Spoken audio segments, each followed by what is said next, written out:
is ours. Oh, take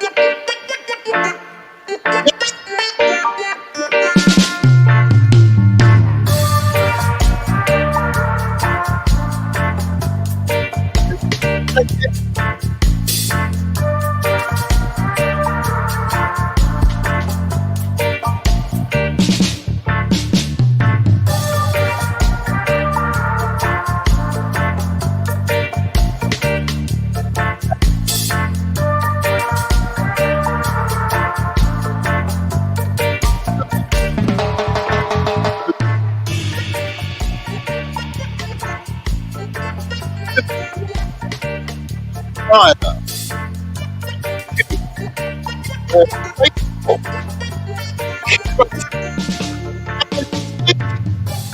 motivate them. Make it easy. All right. Let's get this show on the road. All right, let's get it on the road. There we go. Let me stop that now. Let's take it out of the stream. Okay, that's better. That's better. There you go. There you go. That's better.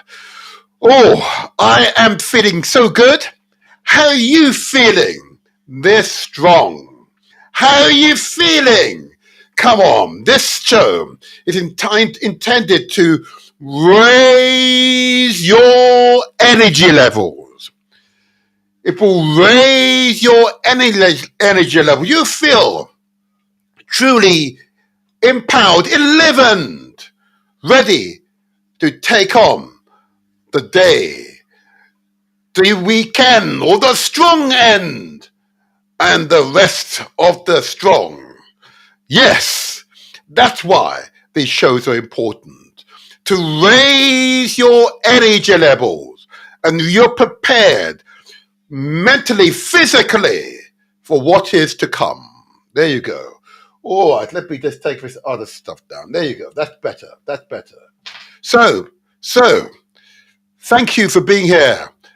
You're here. It's just after 8 on Saturday, the 14th of October. And I hope you're feeling well. I hope you're feeling strong. And if you're not, at the end of this presentation, I'm assured you're feeling much better in yourself, about the community, the society, and indeed the ambitions we have for ourselves. And of course, our youngsters, our youth, if you like. Okay? So yeah, I'm feeling good. I'm feeling good. So let's get this show on the road.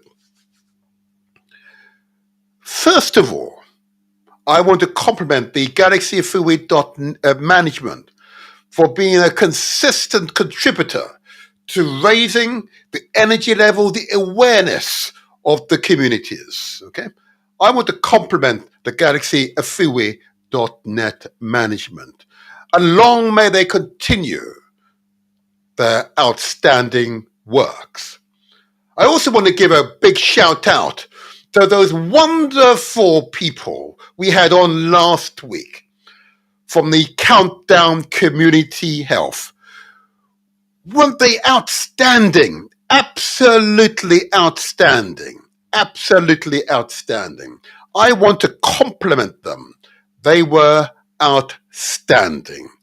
I've got to tell you, upon speaking to them thereafter, I feel so much better myself, knowing that there are people out there dedicated to promoting our health, collective health. I want a big shout out, of course, to Ishmael, the founder and CEO of the Countdown Community Health. Yeah. Give a big shout out, of course, to that man who continued his work, DJ Little of the Countdown Community Health. I want to give an exceptional shout out to Caddy, the person who reached out to me. Oh, outstanding person. Oh my gosh. A big shout out to you, Caddy. Yeah. Long may you continue your outstanding work. And at the end of our lifestyle messages, I'm going to play a little video from the Countdown Community Health, really displaying their work in practice. It will be fantastic. It will be fantastic. But I hope you're all feeling good. As I said before, I hope at the end of our presentation today, which will end at 10 o'clock, you're feeling even better. And if you're not feeling good, you will feel good at the end of today's presentation.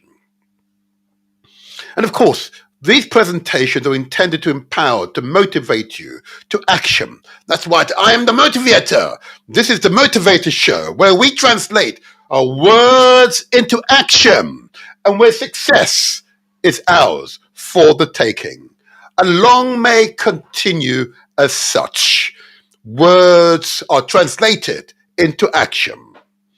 So I'll go straight into it, into our lifestyle messages. And of course, they are critical, absolutely critical. But I know that they have moved many hundreds of thousands of people out there to think about their health, think about their contribution they make to their health, and how to transform their health where it's necessary.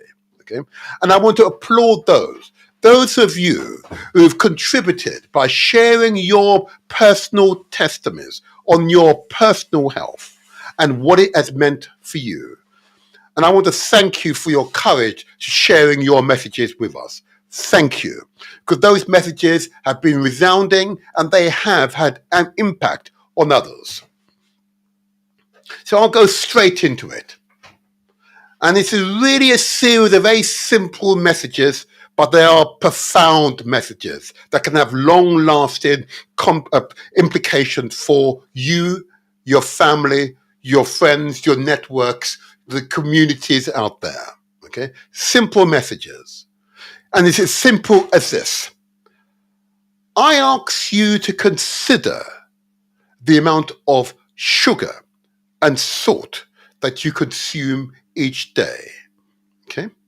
Sugar, of course, is one of those ingredients we add to our diet. You know, it's one of those curious items because its chemical constituents, it's very similar to hormones in our brains, those pleasure hormones. Yeah? And it's those pleasure hormones that gives its addictive qualities. Yeah, addictive qualities. And it's so true. Okay. But of course, if we consume sugar, just like salt, every day, for the majority of people, it is fine. No ill effects. But for far too many people, it possesses ill effects. In asking you to consider how much sugar you're consuming, I'm not saying you don't consume sugar. What I'm saying, you think about the quantum, the quantity of sugar and salt that you're consuming each day. There's a clear causal impact about the overconsumption of sugar and the effect that has on our bodies. Yeah, insulin is intended to control the sugar in our bodies so that we can convert it to energy. But if the insulin, because it's overwhelmed with the amount of sugar in our bodies, becomes less effective or numb, we become less responsive to sugar in our bodies, then there's a consequence. And the typical consequence is, of course, diabetes. You heard what our friends from Countdown said last week. Yeah? Diabetes. The British NHS, National Health Service, spends more than £20 billion each year treating people with diabetes. An astonishing amount of money. But in the African and Southeast Asian communities, forgive me, Asian communities, specifically India, Pakistan, Bangladesh, okay, we have a way above average incidence of diabetes in our communities. And it is directly related to our lifestyle, what we're consuming, the overconsumption of sugar. In other words, it's a prevalent part of our cuisines. And therefore, we've learned this through habit as children, and we take those habits to adulthood. And that is the challenge for us all. That is the challenge. So I urge you to consider the amount of sugar that you consume each day. I've said it time and time again. I no longer buy sugar from the grocery store. I no longer buy sugar from the grocery store. It is unnecessary. Yes, I still have a sweet tooth, but no, I'm not overwhelmed by urges to consume sugar to the excess that I used to all those years ago. As a consequence, I've avoided the negative impact of sugar could potentially have had on my body. I urge you to do the same. But if in doubt, I urge you to speak to your doctor, your GP, or whoever has access to your medical records. I urge you to hear these words. Salt is exactly the same. We add to our diet for flavoring, enhancement. But we don't ask the question, why do we use it for flavor enhancement when the food in its natural form? If we allow ourselves, particularly as children, to become accustomed to food's natural taste, it is wonderful, as opposed to being coated, covered, layered with salt or sugar, which masks the true taste of foods. And of course, there's a clear causal connection between the overconsumption of salt and high blood pressure or hypertension. Again, another one of these lifestyle public health diseases that pervades our community. Again, when compared to other communities, we are way overrepresented. So high blood pressure is one of those diseases which is very dangerous. And those of you with high blood pressure will also recognize what I say. Okay. And in all cases, you take drugs in order to manage these conditions. And you heard a previous call in the previous week comment that the drugs themselves, the pharmaceuticals themselves, were having side effect once used over an extended period of time. So it's better to avoid it if at all possible. High blood pressure is a very dangerous condition to have. And those of you who have it will know it. And I don't mind if you wish to share that information with us today. What I should have said, that if you are viewing us via Facebook or YouTube on the Motivator Show, you can, of course, communicate with the studio via the chat facility. I welcome your interaction. I welcome your contribution at any time throughout the show. So you can chat directly with the studio via the chat facility on Facebook or YouTube. Okay, so I welcome your contribution. I've just said hi to you all if you wish to chat to us via YouTube or Facebook.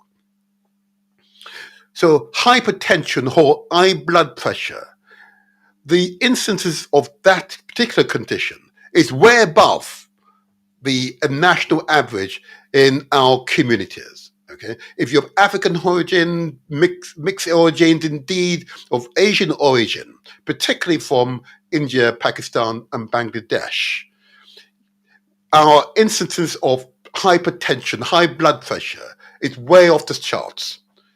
And it's directly related to our lifestyles, what we eat and what we don't do in order to keep ourselves fit.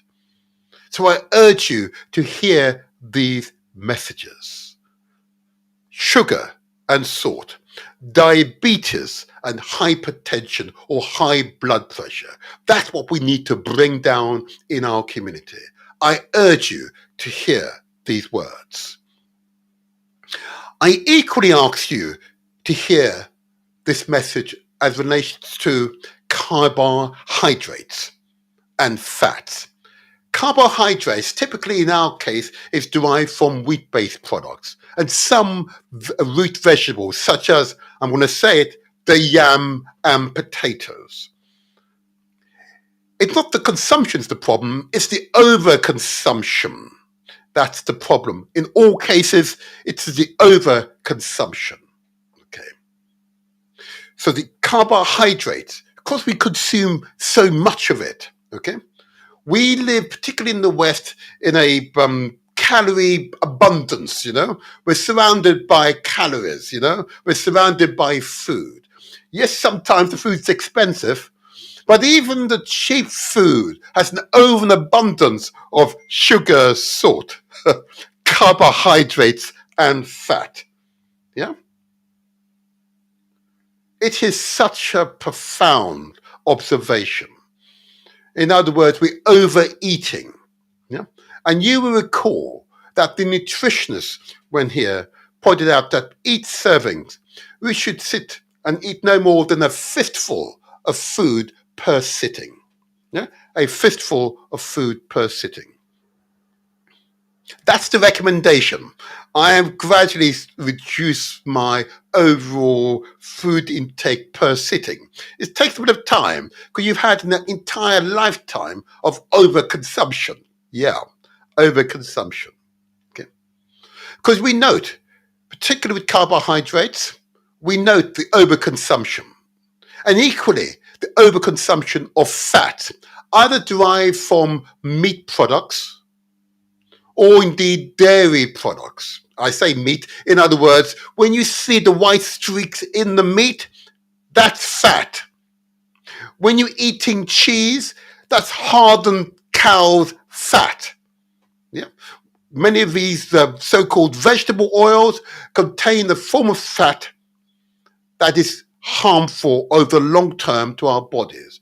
But our bodies believe that it has to accumulate the excess calories we're intaking. And what that means is, you see many of our community members with bloated shoulders, bloated abdomens, bloated thighs, and bloated buttocks, or bottoms. Yeah, bottoms. Yeah. And you see members of the communities, walking around with excess weight. And you recall last Strong, when we had the Countdown Community Health here, what was noted, and it was interesting, that many of those members of Countdown weighed what I weighed. I'm 6'1", and I'm 84 kilos. Many of those who spoke last week were 84 or higher kilos, but around 5'2", 5'4". Yeah. So I've got to convert what it says in meters, but you understand. In other words, they're heavier than the men. That clearly is a problem. And I'm proud of those members of the Countdown Community Health who made the conscious decision that they're going to do something about their health. Regular exercise is a must. I applaud Countdown Community Health. It was a wonderful demonstration of the community taking control of itself, its health, its well-being, its future, its aspiration, its dreaming for the future, and making it manifest by their actions. I applaud them. Such strength, such vigor, such courage. I commend them. I commend them. So I ask you to consider carefully the amount of carbohydrates and fat that you consume. Overconsumption of carbohydrate, particularly from wheat and those root vegetables, particularly the yams and potatoes, apparently doesn't have an impact, and some people can work it off. But far too many people accumulate. The body stores the energy, and you see it in your bodies. You don't need me to identify you because you know who you are. I urge you, because this is not, I repeat, this is not a shaming session. It is a raising awareness session.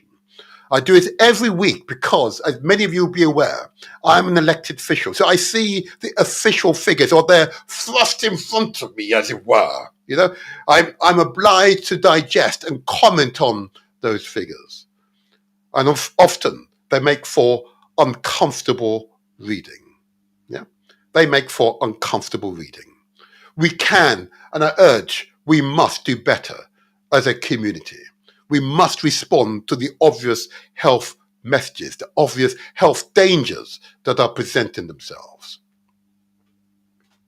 And the last ingredient I just want to quickly highlight is, of course, the rice or starch. Mm-hmm. Now, if you're from West Africa, I hear you on the jollof rice. If you're from the Caribbean, I hear you on the rice and peas. And both are wonderful cuisine. Let me understand. I was brought up on rice and peas and jollof rice. But don't mean to understand. It's not the consumption the problem, it's the overconsumption, which is the challenge, which our bodies find difficult to cope with. Because, of course, the starch is stored for energy, waiting for a rainy day that doesn't come. So our bodies carry the excess energy. Yeah. What you see is the excess energies. You see those big thighs, it's the excess energies. You see the big buttocks. Yeah. That's excess energy. You see the big abdomen. Yeah. That's excess energy. Yeah. We're carrying around in anticipation of a rainy day that doesn't arrive. So I urge you to hear the messages.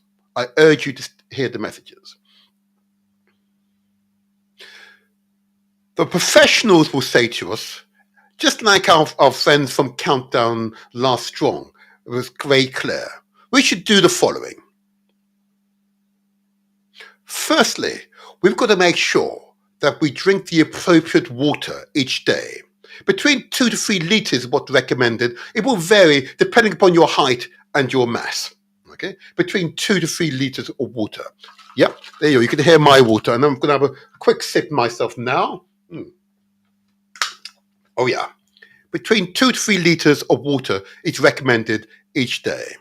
Of course, your food often will contain water, just so you're aware of that. But between 2 to 3 litres of water per day is what's recommended.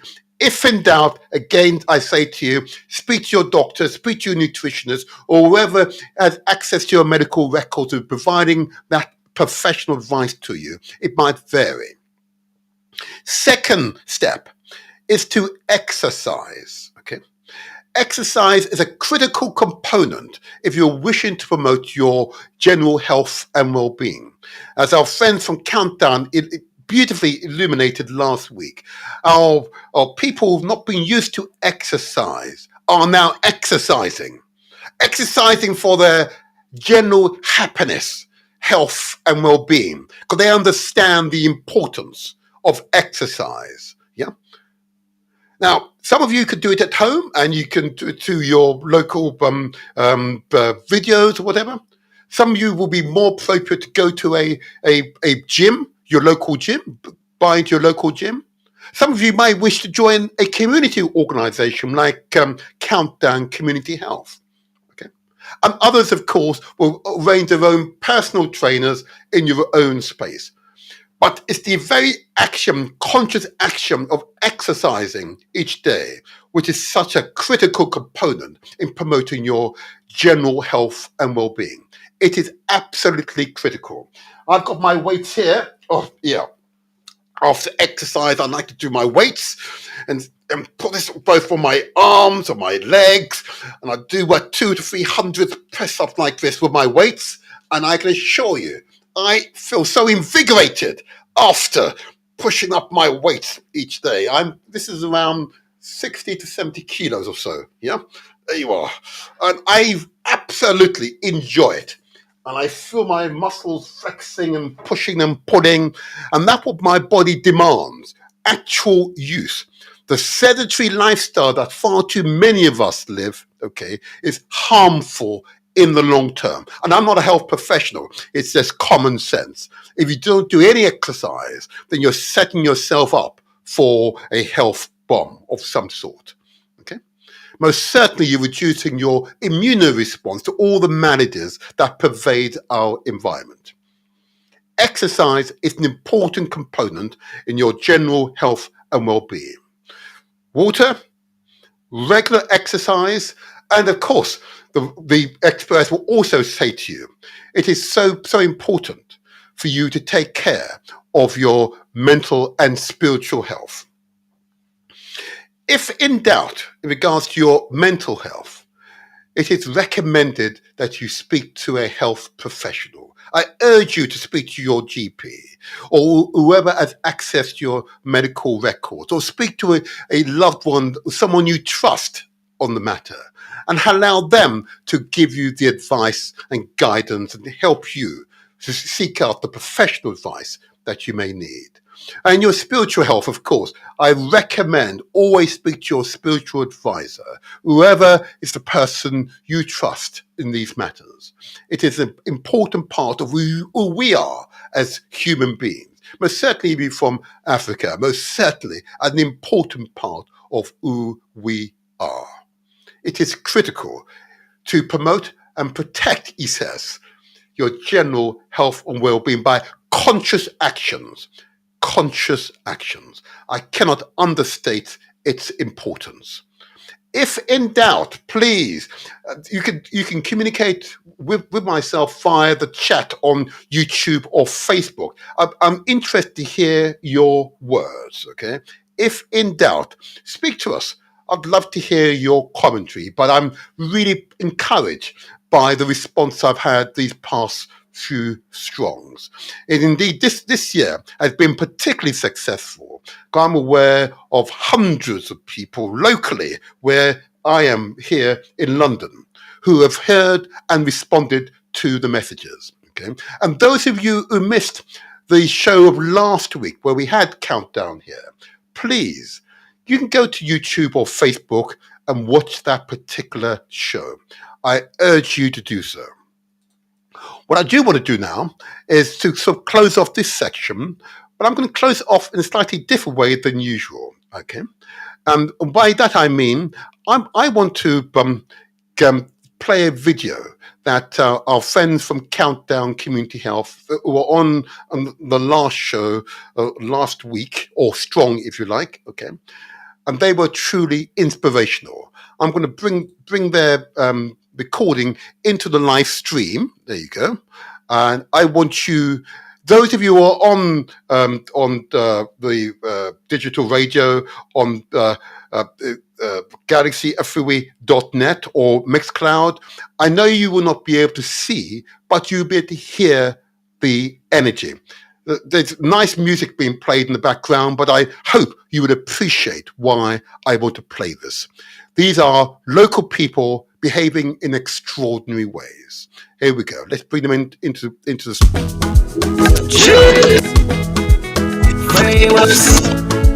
Hello, hello, hello, hello, hello, hello, hello.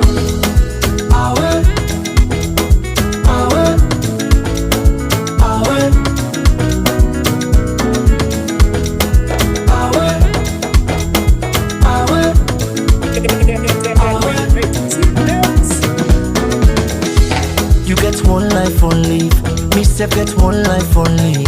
Why we no go use am gladdy and enjoy the time. Palava no dey finish, time me no dey wait nobody. Now why I dey try for always get am nice every day and night. This world where we all fend we safe, not nobody own. You want to eat with you much we go down you belly now you young. And the balance where you go die left na all the money on. So why for the greedy you say for? Tell the motor car where you let buy am. If you see finance where you call it bilam. Oh, you meet up woman where you let yanam. And if you let the man na for keep am. Want them more. The food where you feel for eat na for eat am. That fine la power you let na for buy am. And tire more. And if you baby love you back love them. But if you love them all now, you not for left them. Want them more. Cause nobody know what's too matter all. So every day of my life tear all. I fasting enjoyment stay go. Now for land for care for yourself. Nobody love you pass you yourself. All man they fed for himself. Oh. Now why I know they allowed with the other man they pan take me peace away, away, me joy away, away, me smile away, away. Oh no no, no make nobody take you peace away, away, me joy away, away, me smile away, away. Oh no no, alright. Every day, every day, every day.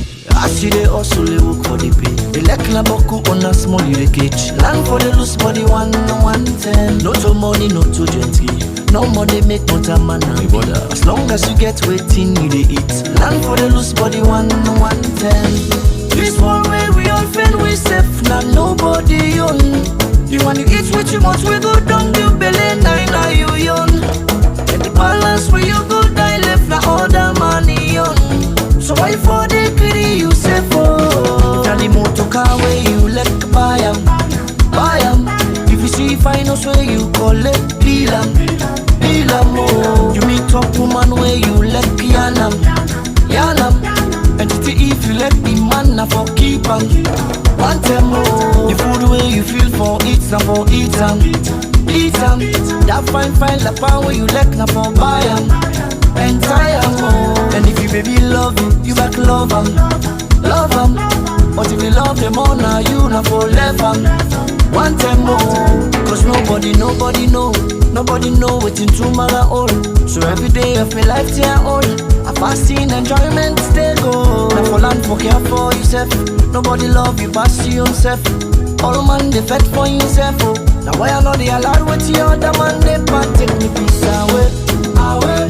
Me joy away, away, me smile away, away. Oh no no, no make nobody take you peace away, away.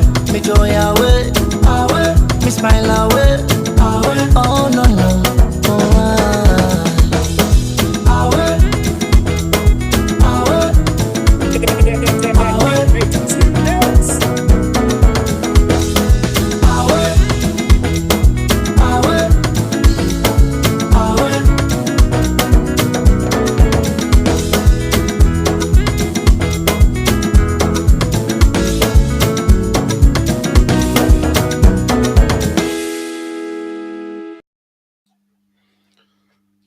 Wow, huh? Huh? Wasn't that wonderful? Absolutely wonderful. Notice the majority of people in the room were overweight, were visibly overweight, but they were exercising with such pleasure in unity. But I always say, if you want to go far, you just go alone. You know, forgive me. If you want to go fast, you go right. If you want to go fast, it's fine. Go alone. If you want to go far, we do it together. Wonderful organization. Yeah. Countdown Community Health. Our community responding to what is a health emergency. You notice that there were quite a few people who were visibly overweight.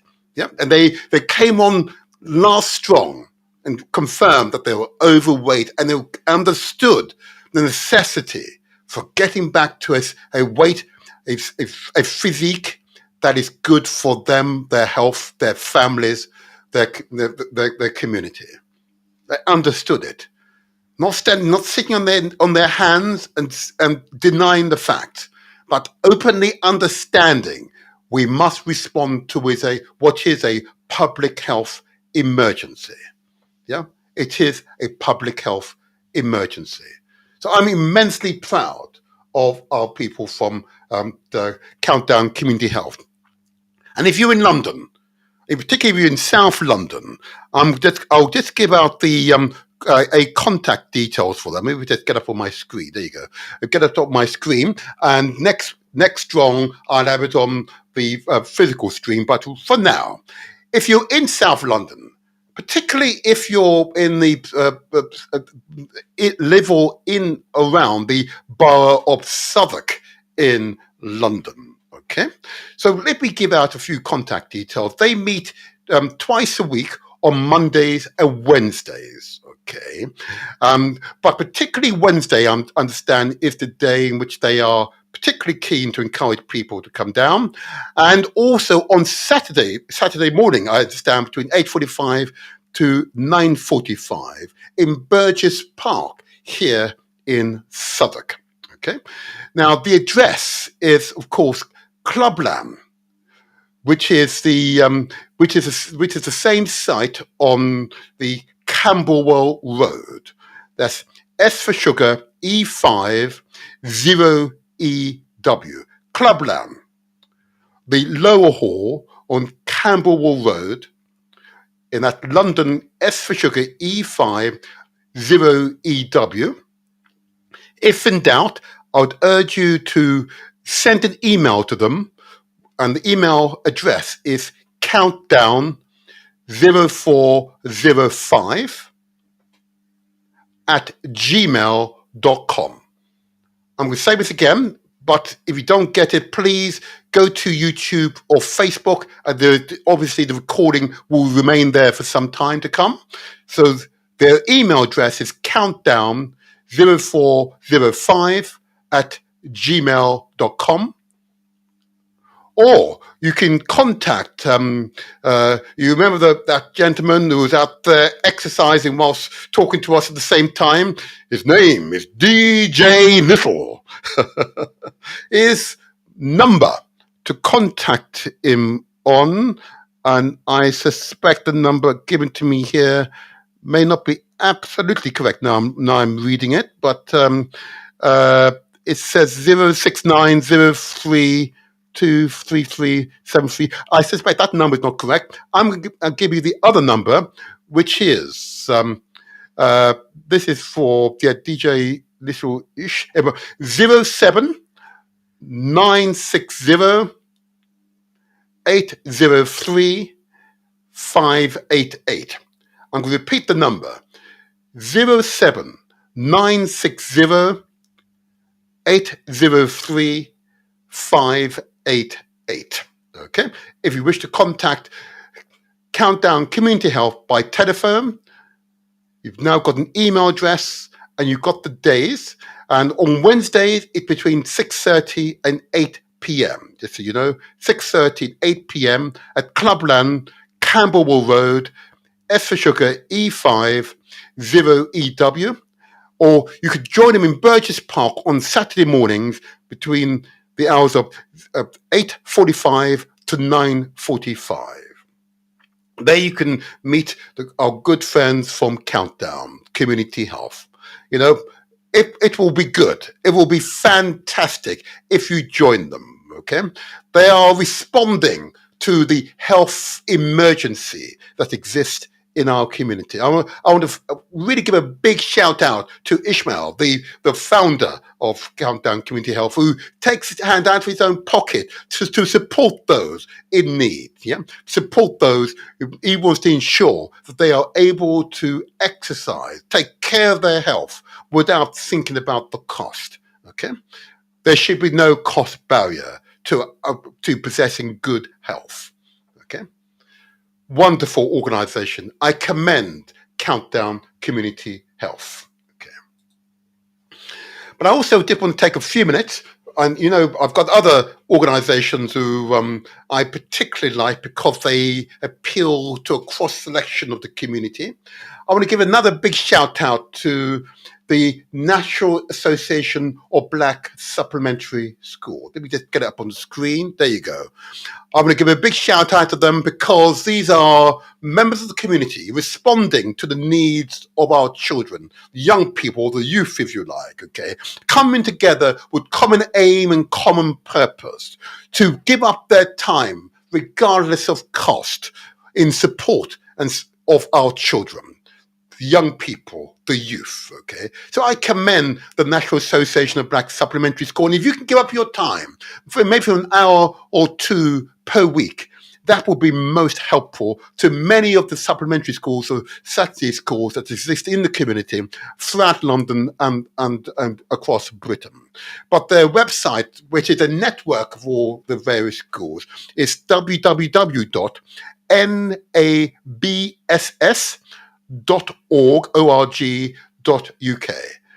NABSS.org.uk. That's their website address. Or you can email them at info@nabss.org.uk, or phone Brother Near. Big shout out to Brother Near on 07 958 348 558. I commend the National Association of Black Supplementary Schools, and long may their work continue. Long may their work continue. An example of the best of us. I commend their work also to you. And there's much more I could say as to what's going on in the community. But be aware that I'm encouraged by what I've encountered these past few years. I'm encouraged because I am not speaking into a hollow vacuum, as it were. Okay, it will be difficult in the vacuum, I know, but you understand the analogy. Mm-hmm. Why? Because there was a time when I wondered, but I obviously wasn't talking enough. And I enjoy talking, as you can gather. What is clear, though, that the community widely understands the importance of collective responsibility. Yeah? And you recall the Ubuntu community generational wealth. Okay? But Ubuntu understood communal working together is the only way forward. Okay? Which is why the term, if you want to go fast, you do it by yourself, and that's fine. Just go off in the wind. But if you want to go far, we do it together. A family that stays together grows together. Yeah? Does that make sense to you? Yeah. It is such an important understanding. I urge you to think through. Okay? I urge you to think through. And what's more important in these matters is that not only are you understanding the importance of us working together in common aim and common purpose, that you can see the material and spiritual outcome of working together with your family members, with your friends network and the wider communities. Okay, this doesn't only apply to people of African heritage, of course. This applies for all communities working together in common aim and common purpose. Okay, just to make sure that no one feels left out. Common aim and common purpose appeals and is necessary for all human beings, because that's what we are. We are actually one single family, really.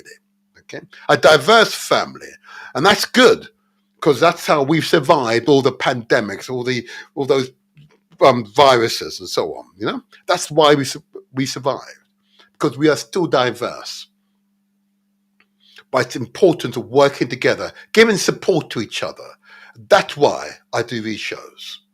These shows are a necessary component in bringing people together who otherwise might hesitate, or a bit sluggish at times. And, I have to say sometimes my community is a bit sluggish. But I'm also empowered to say to you that I've seen examples of the most exceptional people from my community. And last week was an example of exceptional people, ordinary people behaving in an exceptional, extraordinary manner. I'm going to encourage my guest to join the live stream. Hopefully we can get my guest in. I know that he has a number of commitments, which means that he's always in demand, which is like, it's what you'd expect from my guest. My guests are typically people who've taken a deep breath and have taken the first steps to their personal evolution, or in revolution, if you like, Yeah. Such people I can work with, okay? Because they're clear what they want to achieve, okay? So until my guest arrives, what I'm going to do, I'm going to open the phone line, because I'm interested to hear what your opinion on what I've described, okay? We've got only a few minutes until my guest arrives, because I know he's involved in a number of outstanding works to which I wish to encourage him to continue. Okay, so let me do this. So, but if you want to communicate with the studio, you can via the chat. If you're listening to us via Facebook and or YouTube, there's a chat facility, and you can communicate with the studio that way. Or alternatively, you can phone just for a few minutes until my guest arrives. I really want to hear your testimony, share your experiences. I really want to understand that we are on the right track here. And what I've described to you today resonates with you, okay? And knowing that is really important to me.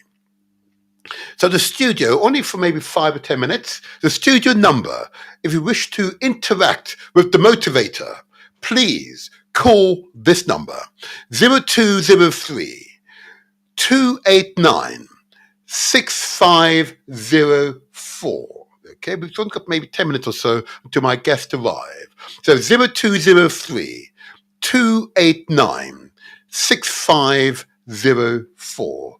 Love to hear from you, just to share your testimony. And as I said, I'm heartened by those who have shared their experiences in previous weeks, and thank you.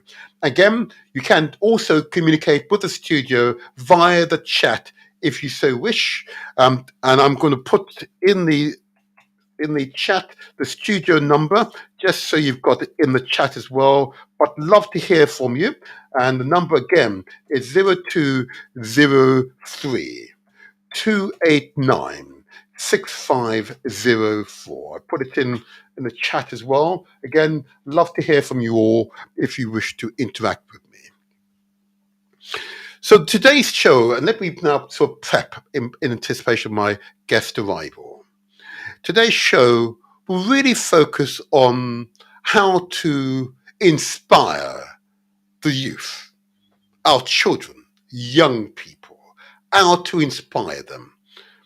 Those of you who are parents or adults, those of you who are elders, will understand that we have a role to prepare the next generation for their adulthood, as it were. They're taking the baton, as it were. Okay, and one of our roles is to ensure that they are given the best possible start in life. And often that means that we've got to make some sacrifices. Yeah, sacrifices both in terms of our time.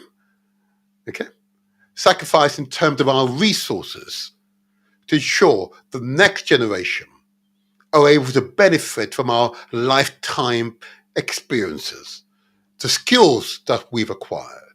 Okay, it's an important part of ensuring the continuation of any society, any community. It is our obligation to ensure the continuation of our families. Yeah, to expend resources, time, to share our lifetime experiences, indeed the skills, professional skills that we've acquired over our lifetime. And sharing is not simply caring, it's an empowerment process, because this is information. Information is power. Information is empowering. Information raises consciousness and awareness. Information is the very basis of all families, all communities, all societies and civilizations. Information or knowledge and its accumulation allows us to be better than the previous generation in terms of our abilities to manipulate our environment and survive and thrive. So holding back information, particularly from your own family members, particularly from your friends and your networks, is the very antithesis of what it is to be a human being, a civilized human being. Okay. And whilst And my guess exemplifies why it's so important as adults, as carers and guardians and parents, why it is our duty to share information and prepare the next generation. So our commentary on the youth, our commentary on young people, our children, if you like, okay, is always positive. I know that sometimes is a challenge. Don't worry, I get that. I get that, okay? And there is sometimes often an over focus on those young people who are not thriving, who are not excelling, as it were, okay?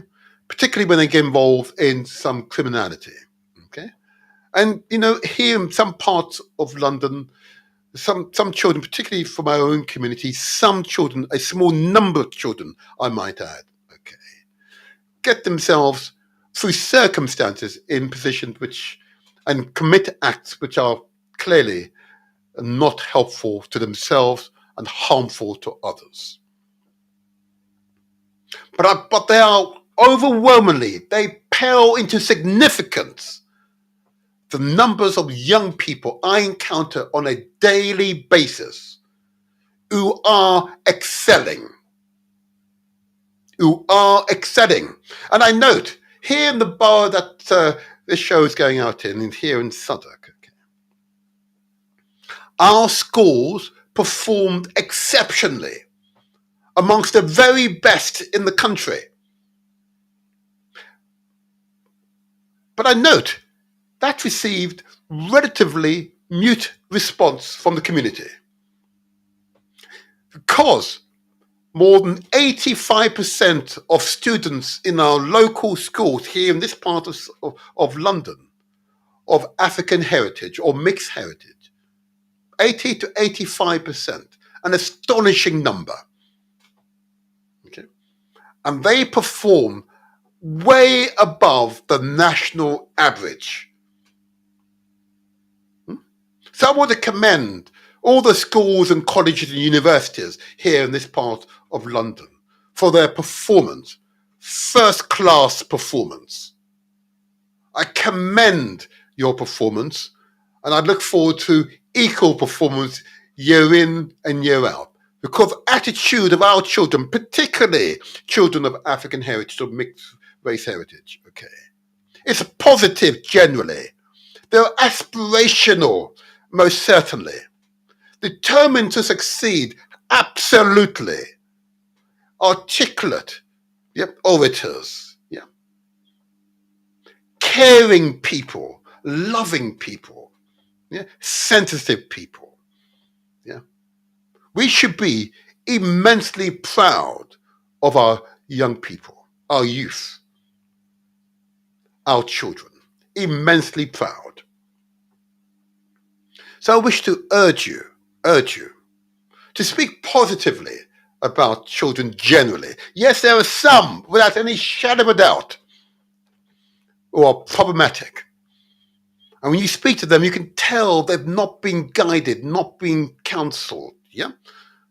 They've not been mentored to see themselves in the real self and the potential that they are. You see these young people with just a package of potential, incredible potential. But there's a small number who don't see it themselves because they've not been guided, not been counseled, not been mentored sufficiently to see their true potential. So I lament that experience. I truly lament that experience. But then, you know, this is the real world. It was never going to be 100%, huh? If only, huh? It was never going to be 100%. But I'm clear, overwhelming majority of our youth, young people, our children, are wonderful young men and young women, girls and boys, wonderful people. And when you see them, hug them, appreciate them, let them know that you are there for them, okay? Because the tradition says it takes a village to raise a child. So you don't have to be directly related to that child to appreciate that child, to encourage that child to achieve. But working together is the only way we can go far. If you want to go fast, do it by yourself, and you run out of energy in no time at all. Yeah. If you want to go far, do a marathon, as I've seen many members of Countdown do. Yeah. Do a marathon. You do it together because you all support and encourage each other. Yeah. Yeah.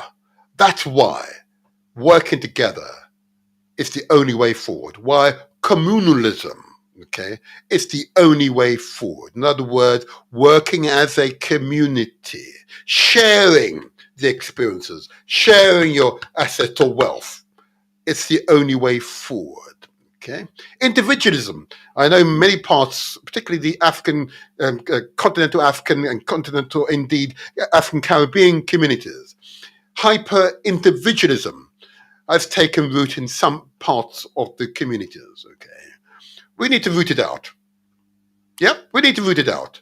We need to work together.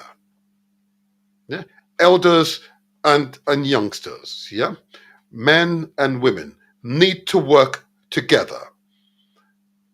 A family that stays together grows together. If we want to go far, we do it together. Those mantras hold true now as they did 100 years ago, 1,000 years ago, and 4,000 or 5,000 years ago. Those mantras are true. So that's the basis of this show today. And as I said, I'm going to encourage my guest to join us momentarily. I'd like to get this interview underway because this is going to be particularly exciting. But whilst my guest is preparing to get in, I would urge you, I'd like to hear from you all. Just call in on 0203 289 6504. Just tell us what's on your mind, Are these messages resonating with you? Or have you shared these messages with your family, friends, wider neighbors, and so on? I just want to hear from you because, we are what we decide we wish to be. We're not defined by other people. We decide what we want to be. What is our ambition for ourselves? So what I'm going to do is during an interim, I'm just going to get hold of my guest if I can. I'm going to replay the countdown exercise routine. Just watch them in action. It's going to be a truly wonderful experience. Watch this. There we go.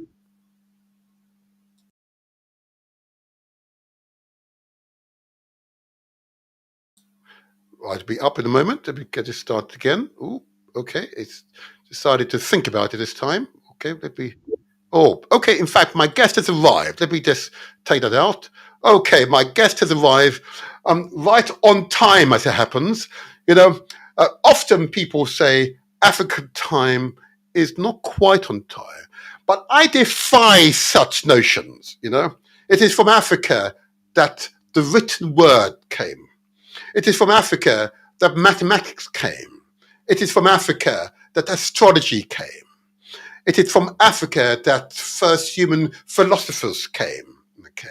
And it's therefore from Africa, I'm sure, great ambition, the future of humanity will be decided. So my guest is on time. Let's bring my guest. Oh my God, what a handsome young man. Good morning, young man. How are you? Morning. How you doing? Blessings. You are on time. You said 9 and you were on time. Yeah. That's African time. That's true African time. Tell them.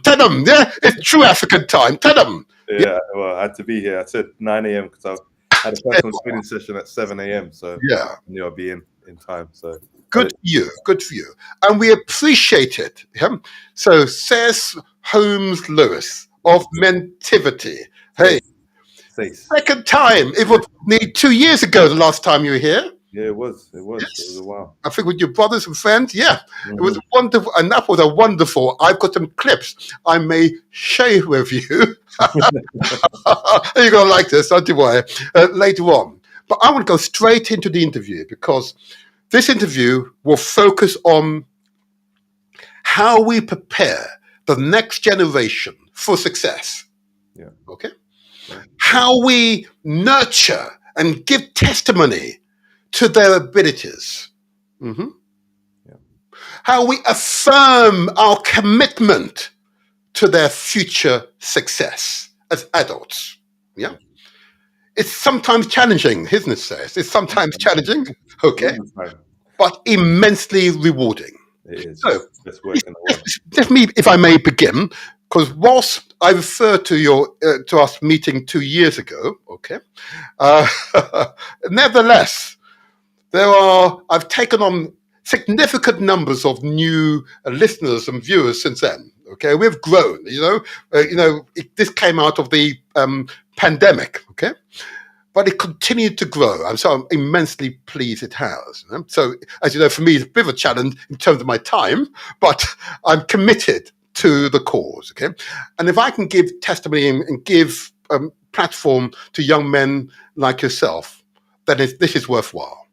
So, Cez, can I just ask you just to introduce yourself, just say a little bit about yourself, but I particularly would like you to share with us which person or event has most shaped your life?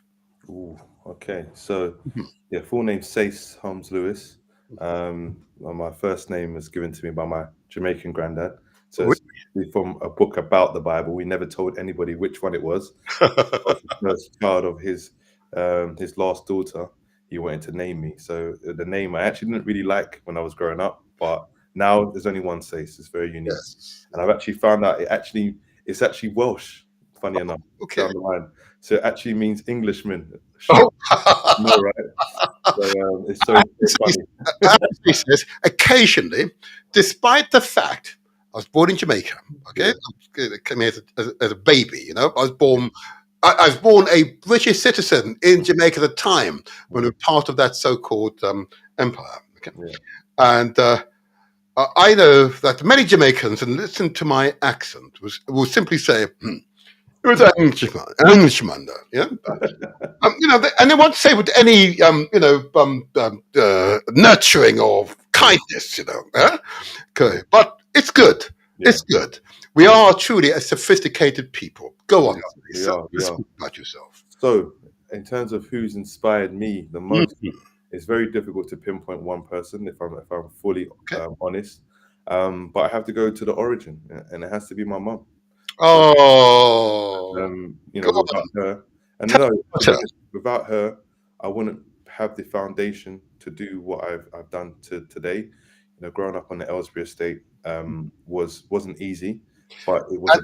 And if I may say, and just for the audience, so the Aylesbury estate is a large estate in London, here in Southwark, in London, okay, with a conurbation originally of around 2,500 to 3,000 homes, I understand, which is going through a regeneration process. But it's in between Camberwell, Peckham, and Elephant and Castle, so a very unique area. But it was one of the largest housing estates in the whole of Europe at one point. Indeed, yes. So it's a very, very connected community. All the blocks were connected by bridges, which they actually demolished, didn't they? I think 97, 98. But it was a very unique area, and it was very unique in the sense that it was so diverse. I learned a lot about culture and became very culturally competent because of the diversity on the estate. There was a lot of issues around crime and substance misuse. However, at the core of it was a real connected community. So it actually prepared me for the world. So my mum has been an educator from I was born. She taught us and nurtured us from a very young age. She was a teacher long before she qualified as a teacher. Oh, I love teachers. But I come from a family of educators. So my mum's in a long line of educators for my family. But she gave us the head start in life and did everything that she could to actually raise her 7 children, to the best of her ability on the Aylesbury estate. So I was on the Aylesbury estate for 24 years of my life. And I'm forever indebted to my mum, because without her nurturing and what she's done and continue to do for me, I wouldn't be doing what I'm doing, because the true essence of community is family. And that is at the forefront of my mum's mind all the time, family and community. Hold on there. And is she listening today? Do you know? Is she listening? You know what? I didn't share with her, so I can send the link to her, but she's probably sleeping and resting. She wasn't feeling good. Okay, I just want to say, okay, guys, this is really important because there are many mothers who are listening to this show right now. I want to give a big shout out to all the mothers out there. A big shout out because many are with children and they are pushing forward regardless, okay? A big shout out to you all and a special shout out to Saif's mother. I look forward to meeting her one day. In fact, I'm going to insist I want to meet her, okay? Because I love teachers and I knew you had something. There's some connection somewhere. But I've been a school governor for many years and recruiting teachers, working with teachers has been an integral part of my community work. I look forward, please, sis, to meet your mother. I want to shake her hand and applaud her. I would applaud her. She works with Mentivity as well, so she's Oh! she's the head of education for Mentivity. So, yeah. Okay. In that case, let's just go to Mentivity. Why start? I know you start with your brothers and friends, but why start Mentivity? What is seeking to achieve when you started? Tell us when and why you set it up. Well, mentoring has been an important part of my development as a young man, growing up on the Aylesbury estate and with the complex nature of living in South East London, all the issues that we have, but the lack of opportunity as well and the lack of role models. My father left the household at the age of 8, and that really kind of caused a lot of issues for me, being the eldest. Put a lot of pressure on my shoulders to be the most responsible one, even though I was trying to figure out my way in the world and as the eldest. So it was a lot of pressure. So my first 2 mentors came in my formative years, in my teenage years. One called Mr. Hanson, who used to be the head teacher of Walworth Academy.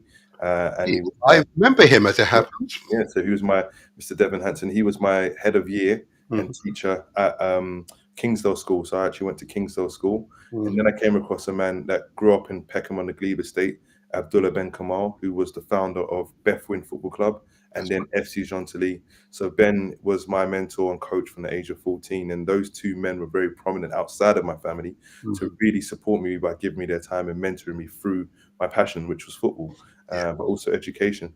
So, that still stayed with me for a long time. And I worked for my mentors club, for Abs's club, Greenhouse Bethwyn, for 9 years.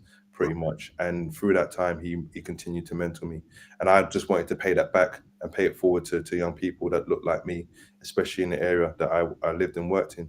So Mentivity it's a culmination of my life's work. It's a play on words, mentoring activity. So Mentivity, it's not just exclusive to men, it does include young women as well, and working with families and schools to try and support them in education, which can be very difficult for them to navigate.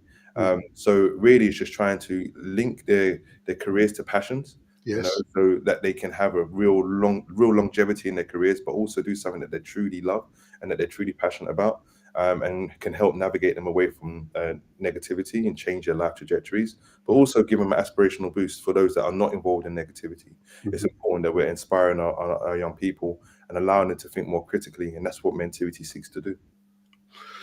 Wow. I know I keep saying this to you. I'm so immensely proud of your work. Can't help it. I'm proud of myself, This is absolutely outstanding. This is exactly what not our community, but all communities need. Young men and indeed young women who share that outlook. Okay. But just so I'm clear though, I understand why you set it up. What possessed you to believe that you could set it up and make a go of it? That's a good question, actually, because I've worked for in this sector since the age of 16. So I've been working with young people for 25 years within education, but also in a sporting context as a coach. So I'm actually qualified in 7 different sports, but football is my predominant sport that I coach and have coached. But to be honest, I experienced 2 redundancies. So I used to work for Southwark Council as a full-time coach for Southwark Community Games. And prior to that, I worked at a pupil referral at Seals, and it was called Willowbank when I started, in Peckham and London Bridge. But what happened when I was made redundant in 2013 after Southwark Community Games, I started to think around what I could do to actually replace what was being taken away from the community, because I was very connected to the young people within Southwark because of Southwark Community Games, and try to really recreate something. But I just didn't have the capacity. I was in my final year of university, so I just had to do a few little teaching jobs, a PE teaching job at Ark All Saints, and some coaching at Lambeth College just to make ends meet, so I could finish and really study my final year. So when I finished, actually, I was going to walk away from the sector. I'll be totally honest with you, because I was really struggling to make ends meet. Because when you work with young people, most people that are teachers or educators or mentors, they have to have 2 to 3 jobs. And I was getting to the point where I realized I needed to do more for my son, and financially was becoming a bit stressful. So I nearly walked away into in-house recruitment, because I'm a really good salesman, in-house recruitment for a global bank in the city. But then I decided, I actually was presented with an offer from Bethwyn Football Club to become community development manager at the football club as a full-time role. So then I actually took that on, and then I was made redundant from that role after 13 months. So I experienced 2 redundancies in 2 years, and I said, you know what, I never want to feel this way again. So whilst I was at university, I created this concept of mentivity. It was actually called Sports Men, so sports mentoring. But what I realized, it was too exclusive, and it was just around sports, so it was going to exclude young people. So then it came to me in a dream, mentivity, mentoring activity. And I woke up, I was like, oh my gosh, I wrote it down, sent a message to my brother and business partner. I said, guys, I've got the name. It was at 3 a.m. in the morning. They're like, go back to sleep, mate. Like, we're sleeping. Why are you messaging us? So yeah, that was in November 2015. And then January 2016, I took the plunge and said, right, registered the company as a limited company initially, and registered the name Mentivity. And then I just jumped in at the deep end and said, I can do something to support my young people on a higher level than I've ever done before. So I can give it a go. And if it doesn't work out, I can always get a job elsewhere, because that's easy for me. So I thought, let me take the hard road and see what I can do for my community. And that was in January 2016. So we'll be 8 years old in January 2024. Wow. Now that particular path, that testimony you just given, okay, I want to encourage others to do the same, huh? Let's do the same. But you're almost matter of fact, I decided to take the plunge. Okay. Did taking the plunge require that you had financial resources, or was it mostly energy, enthusiasm, and determination? Yes, it's a combination of the two, to be honest. I with my redundancy money, I actually used that to set up Mentivity. Wow. So I decided that I was going to do it with my 2 business partners, my brother Tyson and Leon, who has been my friend since the age of 16. We had spoken about it, but they were both working in education and they were reluctant to leave their roles to start something new, which I totally understood. So I said, look, I'm going to do it. And when the time is right, I'll call for you guys to join. And yeah, I had an idea of what I wanted to do. I actually wanted to be an alternative educational provision first off. But then what I realized, that there was a real gap in the market in terms of going into schools and doing really quality one-to-one mentoring and group conversation-based learning, which is group work with young people. So it was actually an opportunity at Warwick Academy presented itself with one young person to actually provide mentorship for them.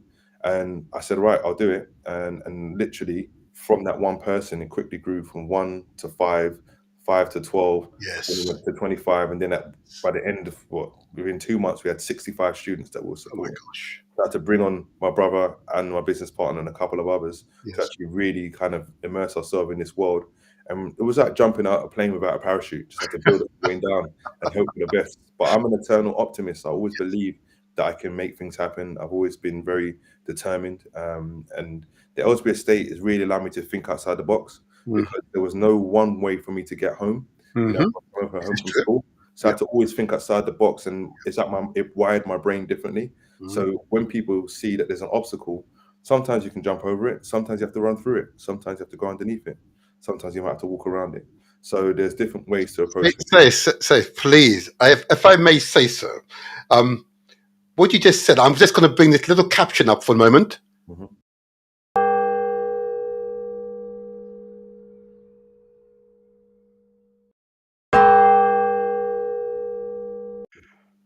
I want you to say what he says. I want you to say that again.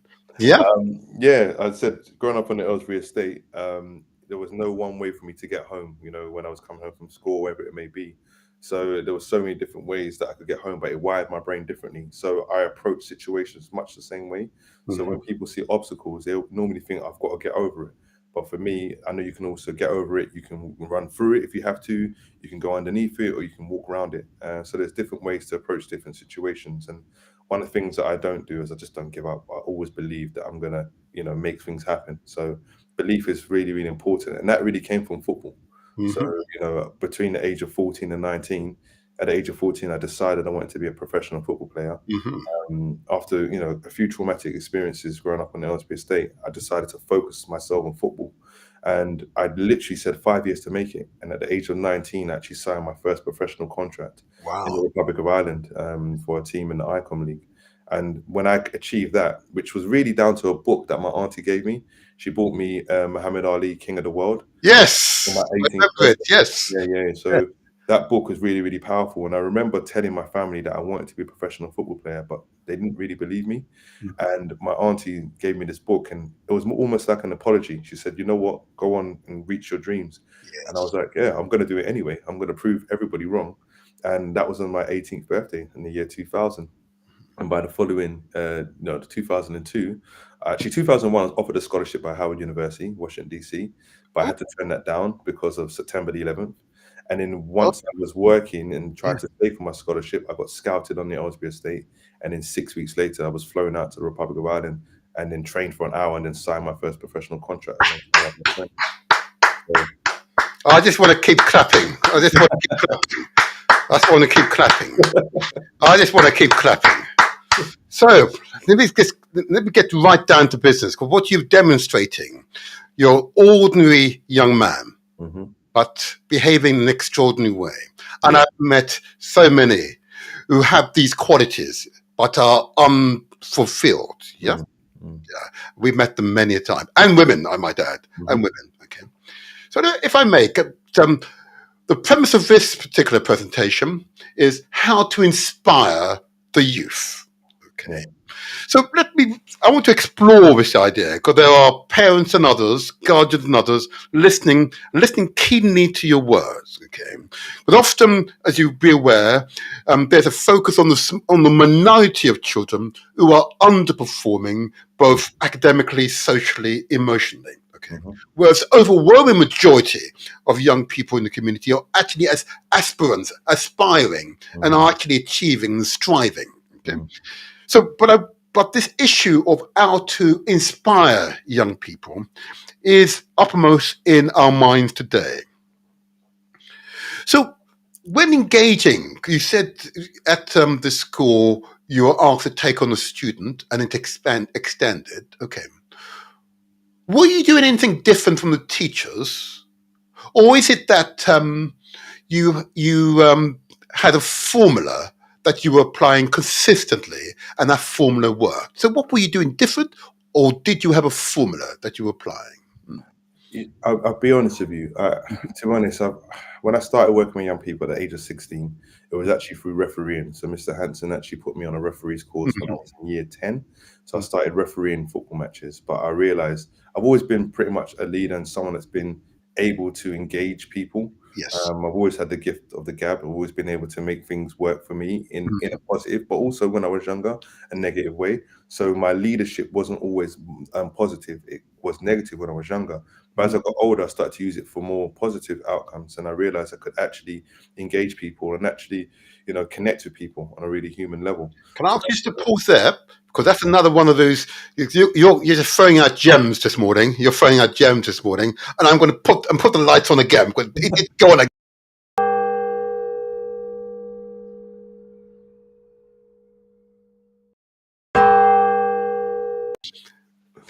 You said your leadership wasn't always positive, but you made the conscious decision that it will be positive. Yeah. Why? Because I realized at the age of 14 with my friendship group, I realized that we were going down the wrong path and I could see my life trajectory. There were two incidents that happened at the age of 14, which really allowed me to kind of look into the future and see where I was potentially going to go. So I had that kind of foresight and maybe insight to some degree, because I realized that some of my friends were falling by the wayside, and I didn't want to go down that path. And I know what happened. I was coming back from school, and in Peckham there was a bit of an altercation, and I witnessed one of my friends get stabbed in the back, and I was just like, right. When I saw that, I realized that I couldn't be in this situation anymore because I'm an all or nothing person. If something happens to me, then I will go all out to make sure that I protect myself.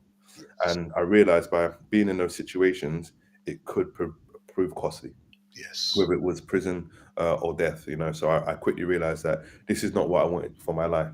So I moved away, made a conscious decision to move away from my friends. And soon after that, I was actually assaulted by a police officer at Gypsy Hill train station, which was a very traumatic experience. And I did nothing. And I was we tried to press charges against the officer, and then it was dropped by the Crown Prosecution Service for lack of evidence, even though we had eyewitness accounts and CCTV evidence. And then I was then summoned to court as a 14-year-old to answer to charges of assaulting this officer. So when I was in that courtroom in Camberwell, I was in that court, I realized none of the people looked like me. And the way that they made me feel, I was deeply traumatized. I was crying the whole time I was in that courtroom in my school uniform. I realized I never wanted to be in a courtroom ever again in my life. I never wanted anyone to make decisions about my life for me. Absolutely. So when I left that room, even though I was devastated around the injustice, what happened to me, I just said, right, I need to focus on myself. And that's when I just said, I'm going to find a football team over that summer. So when one of my friends from Kingsdale said, you know what, you can come and join our team. I did that, and literally I never looked back. And I used football to educate myself, but also to keep me happy. And it was almost very therapeutic for me. So that's why it was important for me to really invest that time in myself. And I knew that by doing that, I could really realize my potential and reach my dreams and goals, because I'm a very determined person and I manifest things. I've always been able to manifest things. A question in that case. So during this period, will you be mentored by an elder, someone who you trusted? Please. Yep, that was Abs, my mentor and coach at it was initially Red Lion Football Club. Oh yes. And then he created his own football club out of Kids Company. It was called Kids FC. So most of us migrated to Kids FC. And Abs was trying to figure out life, and from his perspective too, but he was actually giving that time to me.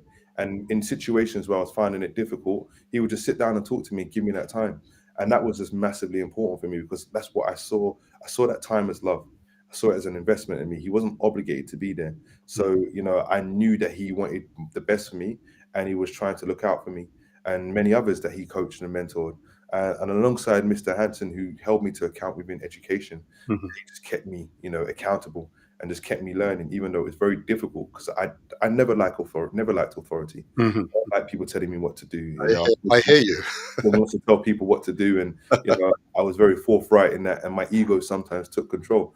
But I just had to humble myself and try to learn as much as I could from these men who had more experience in life than me, and it just really stood me in good stead, going forward, especially in my teen years. Again, it's another gem you just voted. So in fact, you were being mentored at all times. You had an adult, someone you trusted and respected to speak to. Yeah. And that's an important component. That person could have been your mother, but in this occasion was a man. It's about this, you know, at 14, I know what I was like at 14. I was hyper masculine at 14. Yeah, you know, okay. I know, so right throughout. Oh my dear. I don't know how I survive in some cases, but I'm definitely hyper masculine.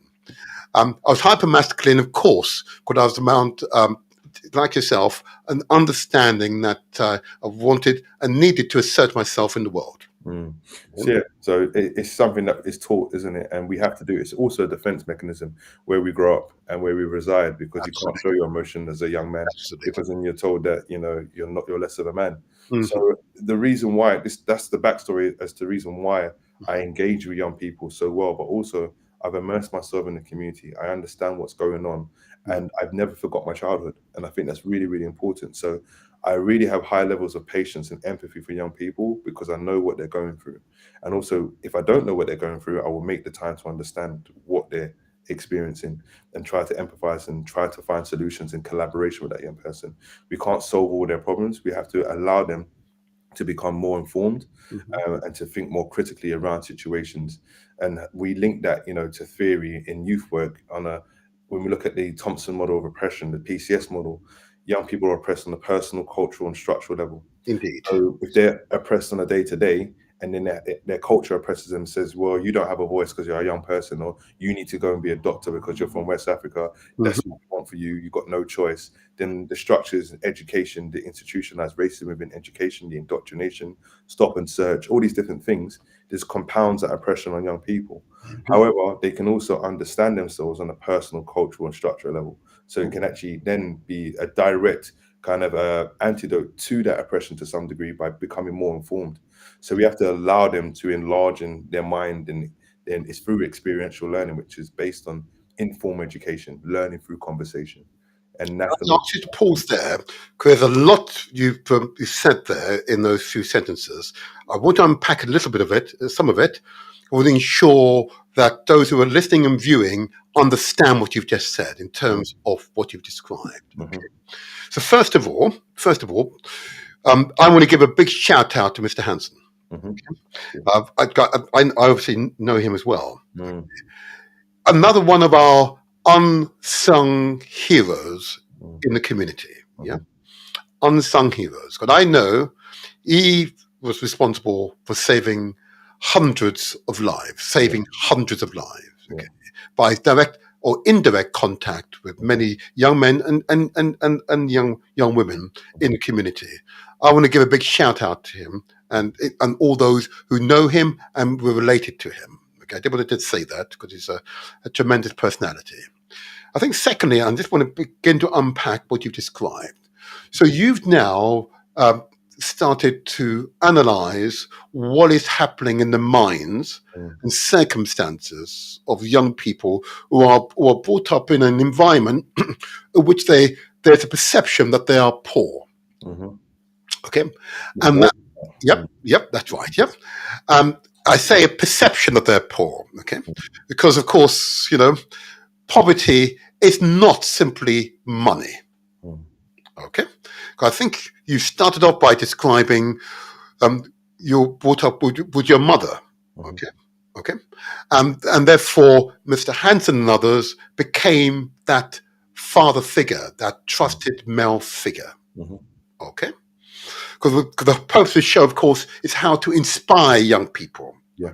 Okay, so if I may, and I want to get on to the other part in a moment, but I did want to just capture this section of it, because I know that the parents and guardians listening, they want to understand how to engage their sons and daughters who might be going wayward or not relating to them or no longer listening to them. Okay, how can they bring that young person back into their orbit again? Okay, what step would you recommend a guardian or parent take to re-engage their sons and daughters who might be moving away from them and have greater influence outside the home?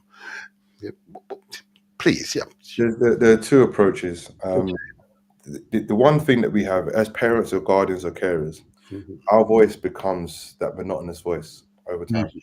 So you've got to understand, when we were a child, how we received our parents when they asked us to do things or they asked us to speak about our emotions. And again, this is something now which, in terms of parenting, the way that we're parenting our young people, a lot different to what it was when I grew up. Where I'm making more space for my son to express himself and talk to him around his vulnerabilities and talk to him about his emotions, because he's deeply emotional just like me. So I'm trying to keep being consistent around that to make him feel comfortable, because practice breeds comfort, but also confidence. Yes. To do those things. So what I've been very consistent with is trying to make space for him to express himself in different ways, not just emotionally, but also culturally. What music does he like? I didn't used to play like certain types of music that I listened to growing up, like hip hop or different stuff around him, because I didn't want to formulate this false reality for him. So I played a lot of different music, a lot of like rare groove, like soul, R&B. But when we got to a certain age, he started wanting to listen to what was popular.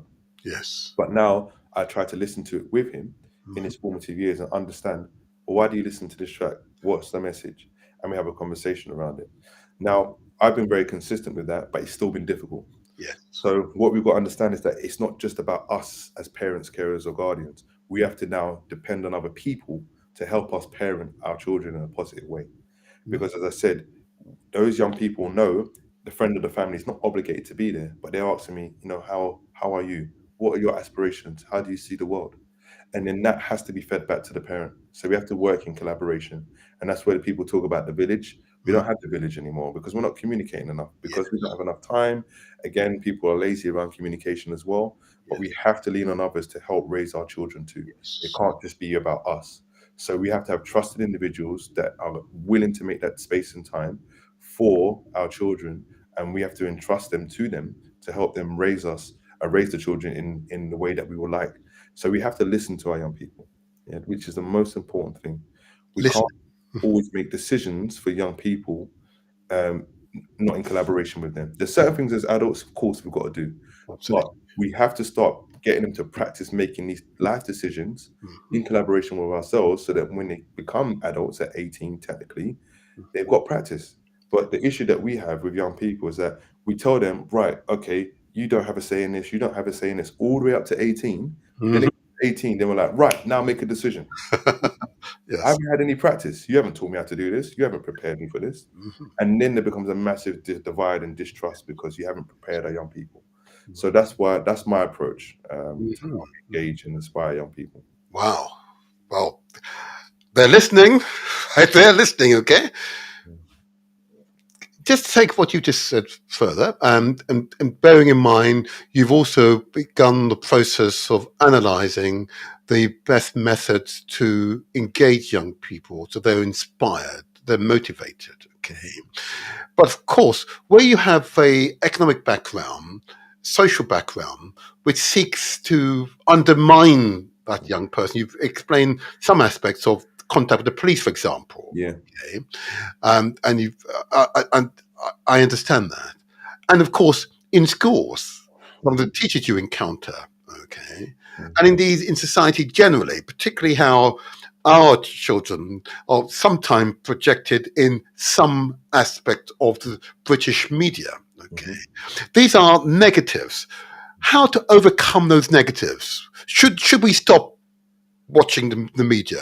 Should they should the community divorce themselves from direct contact with the police, for example? Should we be taking our children out of schools, for example, to avoid those negative environments? What would your advice be? I think you've really answered the question already. It has to be a multifaceted approach, but it's got to be strategic. What is it that we're trying to achieve in our communities? What is it that we're trying to undo in terms of the issues in our community? Once we can identify them, then we can actually then work backwards by saying, right, we want to then alleviate economic disparity and really now focus on economic equity. So for us to do that, we have to start owning things. We have to start creating businesses. Say that. Oh, sorry. This is another one. Oh my God.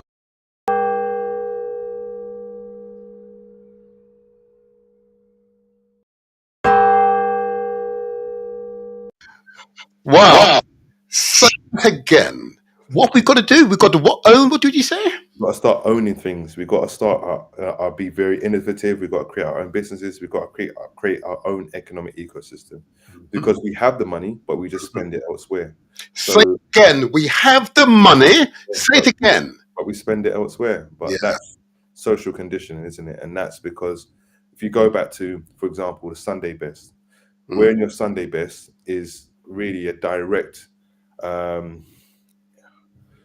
outcome of enslaved peoples. Indeed. So for 6 days a week, you'd wear obviously your rags, and then on Sunday you have to wear your Sunday best, because the person that owned you at that time and enslaved you wanted you to represent them to the fullest. So as many of us were indoctrinated by Christianity, and it was forced on us, we had to then really kind of peacock every Sunday to showcase that we're actually human, we feel good about ourselves.